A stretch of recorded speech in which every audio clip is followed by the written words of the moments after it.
औज़ुबिल्लाहिमिनश्शैतानिर्रजीम बिस्मिल्लाहिर्रहमानिर्रहीम। बेटा welcome to zoom summary. Class 9 की फ़िज़िक्स में आपका जो आज का टॉपिक है बेटा that is define isolated system और law of conservation of momentum. इसकी समरी में बेटा आपको पेश कर रहा हूँ। ये है बुक में, पेज है 73, that is unit 3, course for class 9, mid term course है बेटा, ठीक है। अच्छा, अब आइसोलेटेड सिस्टम क्या है और किसी भी आइसोलेटेड सिस्टम का जो मोमेंटम है वो कंज़र्व कैसे रहेगा, इसको समझने के लिए बेटा कुछ एग्जांपल्स भी मैंने आपके सामने एक्सप्लेन करनी है। और लेकिन सबसे पहले हम पढ़ेंगे जी आइसोलेटेड सिस्टम है क्या, ठीक बेटा। आपके नोट्स आपके सामने होने चाहिए मेरे बच्चे, सही है, ताकि आपको आसानी हो। क्वेश्चन है बेटा, define isolated system and explain the law of conservation of momentum. कि आइसोलेटेड सिस्टम क्या है और मोमेंटम जो कंजर्व रहता है उसको भी आप एक्सप्लेन करें। तो सबसे पहले बेटा हम डेफिनेशन करते हैं जी आइसोलेटेड सिस्टम की। हाईलाइटर से आपके लिए बेटा मैंने इसको क्लियर किया ताकि आपको नज़र आ जाए। A system that does not interact with its surrounding and in which the total energy and mass remains the same or constant is known as isolated system। एक ऐसा निज़ाम, एक ऐसा सिस्टम कि जिसमें कि जिसका जो एनर्जी है और जिसका जो मास है वो कंजर्व रहता है, अनचेंजेबल रहता है, कांस्टेंट रहता है। तो बेटा ऐसा सिस्टम हमारे पास आइसोलेटेड सिस्टम कहलाया जाता है, ठीक है बेटा। अब मज़ीद वजाहत के लिए मैं आपके सामने एक एग्ज़ाम्पल रख रहा हूँ जिससे आपको मज़ीद जो है ना वो आइसोलेटेड सिस्टम का जो टॉपिक है वो समझ आ जाएगा, ठीक बेटा। The molecule, let's suppose we are taking an example that is the molecules of a gas includes in a cylinder can be considered as an isolated system. ये आपको मैं फिगर बताता हूँ। ये देखें, ये मेरे पास एक सिलेंडर है, एक सिलेंडर नुमा शेप आपके सामने यहाँ पर ड्रा की गई है बेटा, ठीक है। ये उसके मॉलिक्यूल्स है। अब ये मॉलिक्यूल्स आपस में भी इंटरेक्ट करते हैं और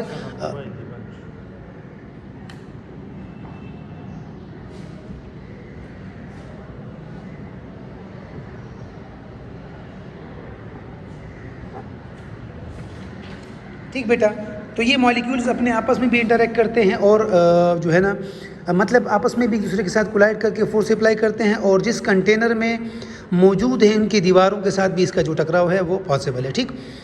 तो एक किस्म का अंदरूनी जो प्रेशर है वो डेवलप हो जाता है। लेकिन इसी दौरान बाहर से जो फोर्सेस लग रही है बेटा, अगर आप देखें तो यहाँ पे मैंने लिखा है जी F external is equal to 0 newton. मतलब कि एक्सटर्नल फोर्स के ऊपर जितनी भी लग रही है उसका जो रिजल्ट है वो 0 है। सो इस किस्म का सिस्टम कि जिसमें पार्टिकल्स के इनसाइड इंटरेक्शन इतना स्ट्रॉन्ग हो, उनका आपस में जो ताल्लुक़ है वो इतना स्ट्रॉन्ग हो कि वो बैरूनी या एक्सटर्नल फोर्सेस के रिज़ल्ट को वो मिनिमाइज़ करती है और उसको ज़ीरो पे लाती है। So that system is known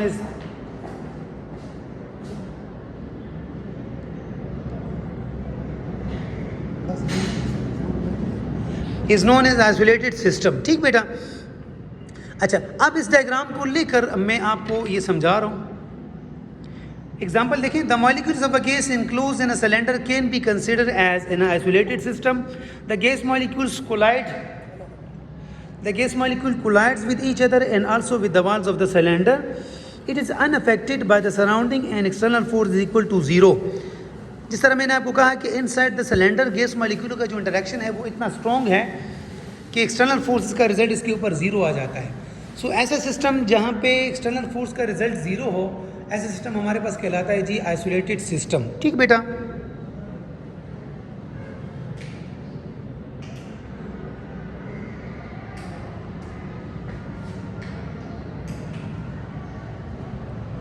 अब इसमें ये देखें कि आइसोलेटेड सिस्टम के लिए ये कंडीशन आपके जहन में होनी चाहिए, एक्सटर्नल फोर्सेस का जो रिजल्ट है वो 0 है। अब इसको जहन में रखकर आगे देखें, it is unaffected by the surrounding external force is equal to 0 as shown in the figure. So in the next point, in the absence of external force on isolated system the total momentum remains constant or conserve.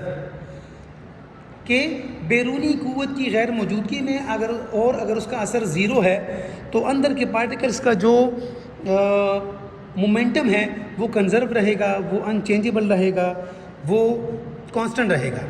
If there is no external force on isolated system the initial momentum of the system must be equal to the final momentum.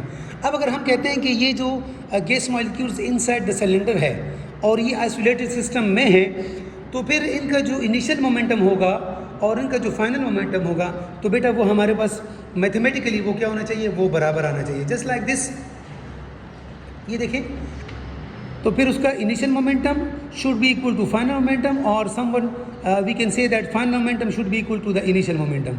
ये condition कोई भी system जिसको आप कहते हो कि जी isolated system है, तो वो उसको करना चाहिए। ठीक, मैथमेटिकली प्रूफ की तरफ आ जाए कि किस तरह भी आइसोलेटेड सिस्टम का जो इनिशियल और फाइनल मोमेंटम बराबर है, तो बेटा बहुत ईजी है। आप देखिए जी कि इसमें लेट्स सपोज मैं एक सिस्टम लेता हूं जिसको हमने कहा कि जी आइसोलेटेड सिस्टम है। आपके पास एक रिजल्ट है बेटा, F is equal to delta P और डेल्टा T, मतलब कि net force equal to the rate of change of the momentum.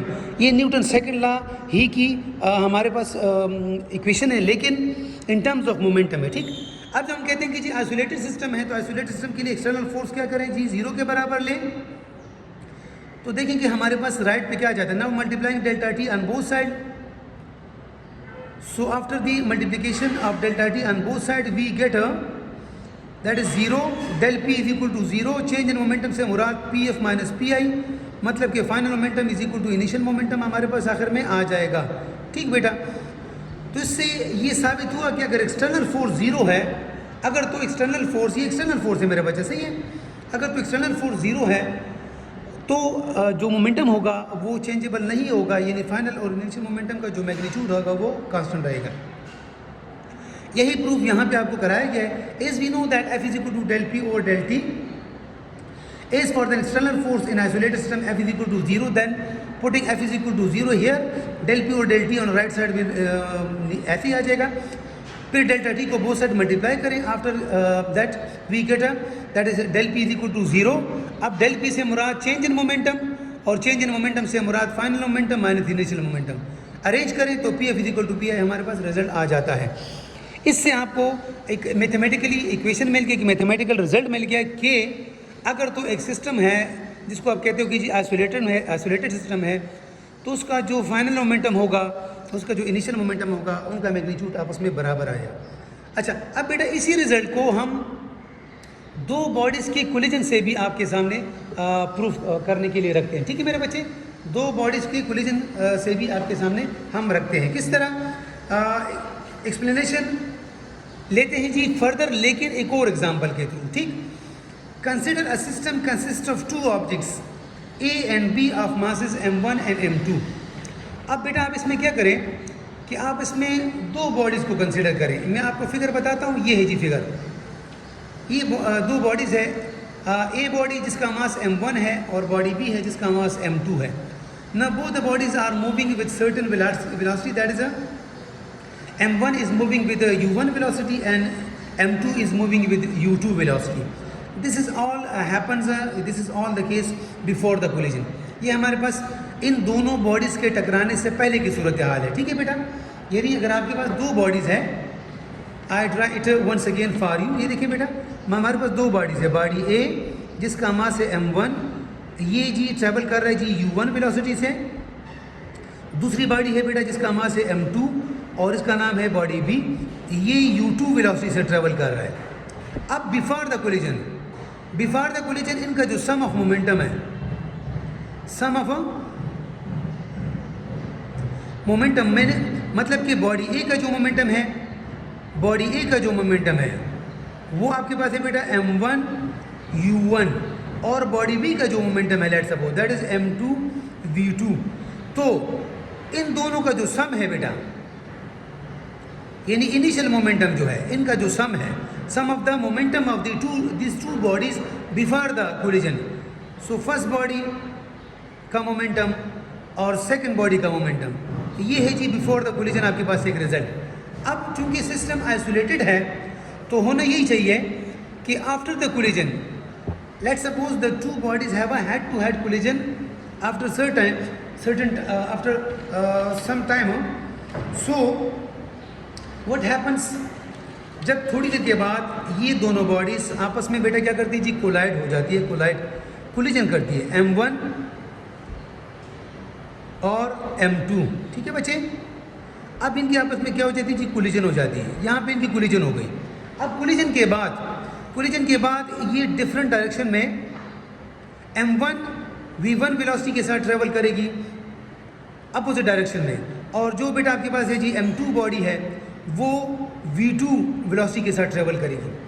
तो चूंकि कंडीशन आइसोलेटेड सिस्टम वाली है, इसलिए इनका जो फाइनल मोमेंटम है, इनका क्या मतलब कि इन्हीं दो बॉडीज़ का after the collision M1 V1 plus M2 V2, इनका ये जो मोमेंटम है बेटा, ये आपके पास इनिशियल मोमेंटम के बराबर आना चाहिए। मतलब हमने प्रूफ करना है कि M1 V1 plus M2 V2 equal to M1 U1 plus M2 U2, ये बेटा हमारे पास इसका फाइनल रिजल्ट आना चाहिए। अब इसकी प्रूफ की तरफ मैं जा रहा हूँ, लेकिन मैं लूँगा जी न्यूटन थर्ड लॉ का यहाँ पे थोड़ा इस्तेमाल करूँगा, क्योंकि बॉडी ए अगर बॉडी बी से टकराती है, बॉडी ए का मास M1 है और बॉडी बी का मास M2 है, तो बॉडी ए अगर बॉडी बी से टकराती है बेटा, तो वो क्या करती है जी, बॉडी बी का मोमेंटम चेंज करती है।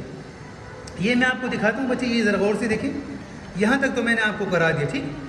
अब ये देखें, according to Newton third law of motion, two bodies apply force on each other equal in magnitude but opposite in direction. FAB is a kind of action force. AB का मतलब body A body B पर force लगा रहा है, and similarly FBA यहाँ पे minus just because of the opposite direction. तो FBA का मतलब रिएक्शन फोर्स है, लेकिन किसका, बॉडी B का A के ऊपर जो फोर्स है, ठीक है बेटा। अब इसको लेकर मैंने ऊपर की जो सिचुएशन है कि initial momentum is equal to final momentum, वो मैंने लाना है। लेकिन ये जहन में रखना चाहिए कि जिस तरह अभी मैंने आपको F is equal to del P और डेल्टा टी एक प्रूफ किया है, मतलब है कि net force equal to the rate of change of momentum, यानी अगर किसी सिस्टम के ऊपर, किसी बॉडी के ऊपर अगर तो फोर्स लगती है तो वो उसके मोमेंटम को चेंज करती है। तो अगर बॉडी ए ने बॉडी बी को हिट किया है, ठीक, आफ्टर कोलिजन की अगर हम बात करें, तो बॉडी ए बॉडी बी का मोमेंटम चेंज करेगा। अब वो जो मोमेंटम चेंज वाली बात है वो हम ये देखें, the body A exerts force on body B, so the average net force will be FAB is equal to del P over del T. इससे क्या मुराद है कि applied force equal to rate of change of momentum, मतलब कि body a body B के ऊपर अगर फोर्स लगा रही है तो बॉडी ए बॉडी बी का मोमेंटम चेंज करता है, ठीक। शॉर्ट इंटरवल ऑफ टाइम के लिए जब इनकी कोलिजन होती है तो बॉडी ए बॉडी बी का मोमेंटम चेंज करता है। तो चेंज इन मोमेंटम अगर हम यहाँ पे डिस्कस करेंगे तो वो सिर्फ पहले किस बॉडी का, बॉडी बी का डिस्कस करेंगे, ठीक है बेटा। So here change in momentum is equal to final momentum minus initial momentum, लेकिन अगेन आई रिपीट, किसका, बॉडी बी का। तो ये आप बॉडी बी का चेंज इन मोमेंटम देख रहे हो, यानी बॉडी बी का फाइनल मोमेंटम और बॉडी बी का इनिशियल मोमेंटम, ठीक, दोनों का जो। अच्छा, अब इसकी जो सिम्बॉलिकली रिप्रेजेंटेशन है फ्रॉम द फिगर, तो फाइनल मोमेंटम हमारे पास बॉडी बी का है बेटा क्या, M2 V2, और जो उसका जो इनिशियल मोमेंटम है तो वो है जी M1 V1। दोनों को माइनस करें तो आपको चेंज जो है ना वो मिल जाएगा। सिमिलरली इसी को उठाकर ये जो आपके पास इक्वेशन 3 है, ये आप rate of change of momentum is equal to the net force applied या फोर्स अप्लाइड, इसमें आप डाल दें। ये इक्वेशन बेटा आप डेल पी की जगह इसमें डालें तो you will get M2 V2 minus M2 U2 over del T. अच्छा, अब चूंकि ए ने बी को हिट किया है, सो कोलिजन में इक्वल रिएक्शन भी मिलेगा किसको, बॉडी ए को, किसकी वजह से, बॉडी बी की वजह से।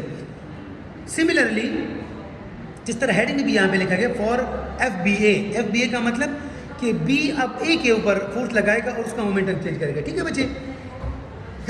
Similarly body B exerts some force but opposite direction on body A, so the average net force will be equal to FBA is equal to del P और del T। अब यहाँ पे ये चीज़ आप ध्यान में रख ले बेटा कि तो मोमेंटम अगर चेंज हो रहा है तो वो बॉडी ए का चेंज हो रहा है, तो आपने सिर्फ ए के मोमेंटम में, बॉडी ए के मोमेंटम में जो चेंज है वो आपने वो लिखना है, ठीक। किस तरह, आप देखें, अब ये क्या, ये change in momentum of body A, तो उसका फाइनल मोमेंटम किसका, बॉडी ए का, माइनस इनिशियल मोमेंटम किसका, बॉडी ए का, ठीक, due to the reaction force of the body B applied on body A.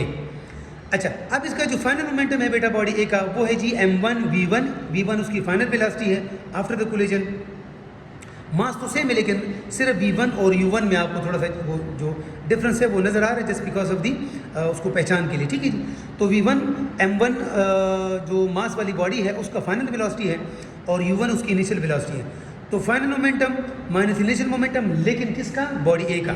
अच्छा, ये हमारे पास, इसको उठाएं और इस इक्वेशन में डालें। किस में? इक्वेशन नंबर 5 में डालें। जिस तरह आपने यहाँ पे ये देखें, जिस तरह आपने यहाँ पे A B is equal to del P और डेल पी की जगह आपने ये वैल्यू मीन्स के इक्वेशन नंबर 3 को आपने इक्वेशन नंबर 2 में पुट किए। Similar we will do this here again by putting equation number 6 in equation number 5 in place of what? Del P. तो हमारे पास जो रिजल्ट आ जाएगा बेटा, that is m1 v1 minus m1 u1। अच्छा, अब चूंकि हमने न्यूटन थर्ड लॉ को अप्लाई किया, that is action force equal to reaction force opposite direction. अब आप ये एफ ए बी की जो वैल्यू है बेटा और एफ बी ए की जो वैल्यू है, ये आप प्लेस करें, आप उसको अरेंज करें। अरेंज का मतलब ये है कि v1 v2 की जो शेप है उसको आप एक साइड पे लें और u1 u2 की जो शेप है उसको आप दूसरी साइड पे लें। मतलब कि इनिशियल मोमेंटम के लिए जो सिंबॉलिक रिप्रेजेंटेशन है उसको आप वन साइड पे लें और जो उसकी फाइनल जो मोमेंटम के लिए जो वो है सिंबॉलिक रिप्रेजेंटेशन है उसको आप दूसरी साइड पे लें। इस तरीके से हमारे पास जो फाइनल रिजल्ट आ जाएगा, जिस तरह मैंने आपको कहा था कि initial momentum of final momentum of क्या? Of body A, that is m1 v1 plus m2 v2 is equal to, ये सब कुछ आपके पास फाइनली आ जाता है from equation number 8 we get that final momentum is equal to initial momentum. So बेटा ये है जी आपके सामने मैंने law of conservation of momentum but proof किया है with the help of 2 examples. लेकिन जो मेन थीम है वो आइसोलेटेड सिस्टम का है कि किसी भी आइसोलेटेड सिस्टम के अंदर जो मोमेंटम है वो कंजर्व रहता है, अनचेंज रहता है। इंशाल्लाह इसकी जो कैलकुलेशन है वो आप भरपूर इसकी प्रैक्टिस करें, तभी आपको ज़्यादा क्लियर तरीके से फिर समझ आ जाएगी बेटा। इंशाल्लाह फिर नेक्स्ट समरी के साथ, जूम समरी के साथ आपके सामने हाजिर होंगे। अल्लाह हाफिज़।